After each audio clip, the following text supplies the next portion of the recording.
Assalamualaikum warahmatullahi wabarakatuh. Good morning, students. How are you today? I hope you are all fine. Miss Alifa harap kalian semua dalam keadaan sehat selalu. Okay? We are still in chapter 2, staying healthy. Kita masih di chapter 2 yaitu staying healthy.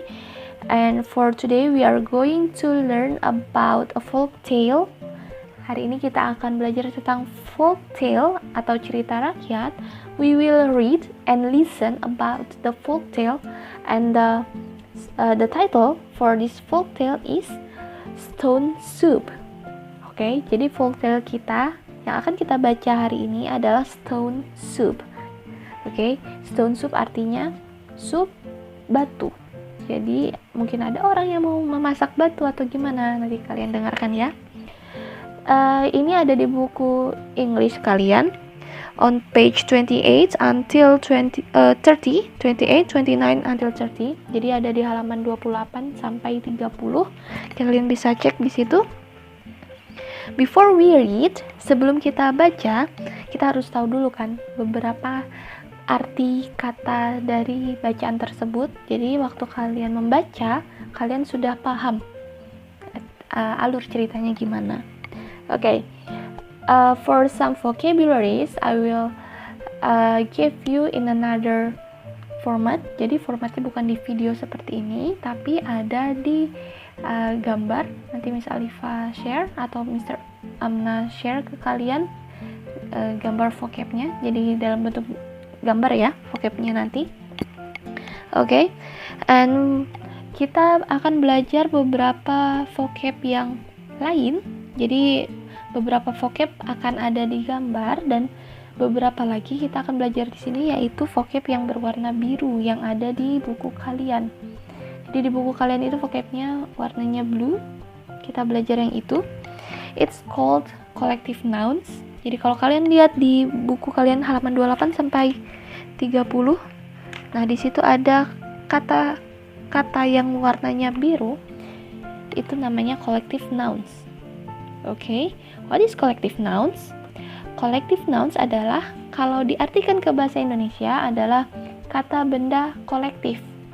Yaitu, maksudnya, jika ada suatu benda dan dia jumlahnya banyak, kita menyebutnya bukan, misalkan kalau banyak, kita nggak nyebutnya 30 buah apa gitu ya, tapi kita menyebutnya dalam bentuk yang kolektif.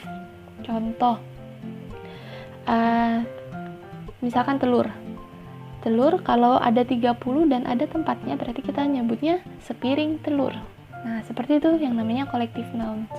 Okay, in this reading, in this text, di teks ini ada beberapa collective nouns yang kata dasarnya, yang kata awalnya itu adalah ini. Miss Alifa tunjukkan: bread, water, soup, cabbage, onion, meat, carrot, potato, salt, pepper, and bean. Nah, di situ yang warna biru pasti ada kata-kata seperti ini. Kalian lihat saja ya di bukunya. Nah, ini adalah kata dasarnya, yaitu bendanya yang sebelum menjadi collective nouns. Kalau sudah menjadi collective noun, bentuknya gimana, Miss? Nah, kalau bread itu bentuk collective noun-nya adalah a crumb of bread. Artinya sepotong roti. Okay, a crumb of bread, sepotong roti. And then water air ya. Nah, di sini collective noun-nya adalah a pot of water. It means sepanci air. Jadi water itu collective noun-nya bisa bentuknya pot, bisa bentuknya barrel. Kalau bentuknya barrel berarti a barrel of water. Kalau bentuknya jar, a jar of water, gitu ya. And then soup, sama seperti water karena dia cairan, a pot of soup kalau di cerita ini, yaitu sepanci sup. And then cabbage, kol ya. Kalau collective noun-nya adalah a head of cabbage, ya bisa. Kalau kalian bacanya pisah-pisah, a head of cabbage. Kalau dijadikan satu, a head of cabbage. Artinya sebonggol kol. Jadi kol itu bentuknya seperti kepala karena bulat. Nah, kita menyebutnya sebonggol kol atau a head of cabbage. And then onion, bawang. A bag of onions. A bag of onions. It means sekantong bawang. Next, meat. Meat itu daging. A chunk of meat. A chunk of meat. It means sepotong daging. And then carrot. Collective noun-nya adalah a bunch of carrot. A bunch of carrot. It means that seikat wortel. Artinya seikat wortel. Oke, and then potato. Potato, kentang ya. Oke, potato, a sack of potatoes. Jadi beliau, walaupun kentang sama wortel ini biasanya barengan, adanya, misalkan di sup biasanya kalau ada kentang ada wortel, tapi collective noun-nya berbeda. Kalau potato, namanya a sack of potatoes. Artinya sekarung kentang. And then salt. Salt itu kita pakai a pinch of salt. A pinch of salt. Pinch itu adalah kalau kita artikan itu adalah mencubit. Ya, pinch artinya mencubit. Tapi kalau a pinch of salt bukan secubit garam, tapi sejumput garam. Oke? Jadi gimana caranya menjumput garam itu? Pakai jempol dan telunjuk, kemudian garamnya dicubit. Nah, itu namanya a pinch of salt, sejumput garam. Pepper sama, karena dia bentuknya sama-sama bubuk ya. Kalau pepper berarti a pinch of pepper, sejumput rada, ya sejumput ya. The last one, bean. Berarti dia collective noun-nya adalah a bowl of beans. A bowl of beans atau semangkok kacang. Oke, ini kalian bisa tulis artinya di bawah kalimat tersebut, di bawah kata collective nouns yang ada di buku kalian. Silahkan kalian tulis. Kalau sudah, I want you to read and listen to the story of stone soup. Jadi kalian dengarkan cerita dari mendengarkan, ini ada audio about stone soup. Kalian dengarkan sambil kalian baca. Jadi kalau kalian baca aja pasti mungkin agak ngantuk. Jadi bisa sambil didengarkan dan sekalian dibaca. Okay?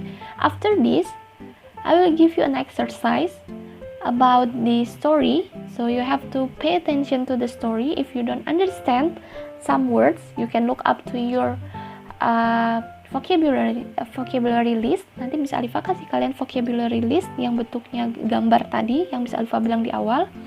Kalian bisa lihat di situ kalau kalian tidak tahu. Beberapa kata yang kalian tidak tahu bisa look up di situ. Oke? Jadi setelah itu kalian akan tahu ceritanya gimana. Nah, setelah itu you have to do the exercise. Oke, sekarang kita dengarkan dulu ceritanya. Oke, now listen carefully and read the text. Ya, jadi dengarkan audionya dan sambil dibaca ceritanya. Here we go. Stone soup. Once there was a young man travelling around the country selling goods. Times were very hard, and every day he sold less and less until he didn't have any money at all. On the same day that he ran out of money and food, he came across a small village. He thought that in the village he would find someone who would give him a bit of food. He knocked at the door of a pretty-looking house. A woman opened the door slightly. The young man asked the woman if she had a little food to spare for a weary young traveller, but sadly the woman answered that she had no food at all. Curiously, the same thing happened at all the houses in the village.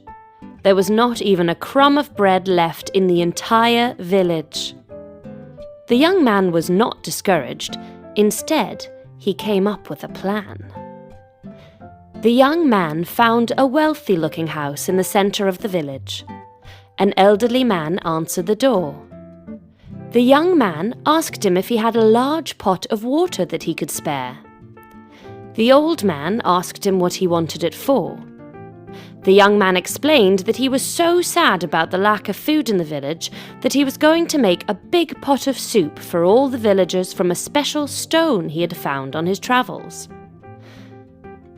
The old man gave the young man a large pot of water and a stirring spoon and helped him build a big fire next to his house. The young man took a smooth stone out of his bag and put it in the pot of water. As he stirred the water, the young man mentioned to the old man that the magic soup was always better with a little onion and a head of cabbage to add extra flavour. So the old man went into his house and returned with a bag of onions and a head of cabbage. A neighbour who was putting out her washing smelled the onions and the cabbage cooking. She went to the old man's house where she was told about the special soup made of stone. The young man who was stirring the soup mentioned that the magic soup was always very good, but that a little bit of meat, perhaps a carrot and some potatoes, would add some extra flavour. So the woman went into her house and returned with a chunk of meat, a bunch of carrots, and a sack of potatoes. A little girl who was playing in the street smelled the soup and became curious about the smell. She went to the old man's house. The young man stirred the soup and mentioned to the girl that the magic soup was always very good, but it would be even better with a few beans and a pinch of salt and pepper. So the girl ran into her house and returned with a bowl of beans and some salt and pepper and added them to the pot of soup. The woman from the first house where the young man had asked for food was in her garden collecting some herbs and mushrooms. She smelt the soup and became curious about the smell. So she walked down the lane to the old man's house. The young man stirred the soup some more and mentioned that the magic soup was always very good, but that a few mushrooms and some herbs from her basket would add even more flavour. The woman gladly added her ingredients to the soup. In a while, the soup was cooked and everyone had a bowl of delicious stone soup. No one could believe that such a flavoursome soup could be made from just a stone. The young man served another bowl of soup and smiled to himself. Okay, thank you for listening to the story and also read it. Kalian paham ceritanya gimana? Nah, kalau belum paham, coba diartikan satu-satu dulu ya. Itu ceritanya gimana. Setelah itu, after you read, you have to do the practice on the link seperti biasa. Do the exercise on the link on the description below. Jadi lihat di deskripsi. Kalian bisa lihat di situ. Kalian kerjakan. Oke. Itu beberapa pertanyaannya dari cerita ini, oke? Tapi tenang aja, bentuknya pilihan ganda. Jadi kalau kalian masih agak ragu, kalian bisa pilih jawaban yang menurut kalian paling benar, oke? So, I think that's all for the video today. Thank you for watching this video, and I hope you enjoy it. Miss Alifa harap kalian sangat enjoy nonton video ini. And if you want to comment, like, subscribe and share, please do, lakukan saja, terserah, boleh. Kalau mau di-share ke temannya silahkan, kalau komen silahkan, okay? So thank you for watching this video and see you in the next video. Wassalamualaikum warahmatullahi wabarakatuh. Bye bye.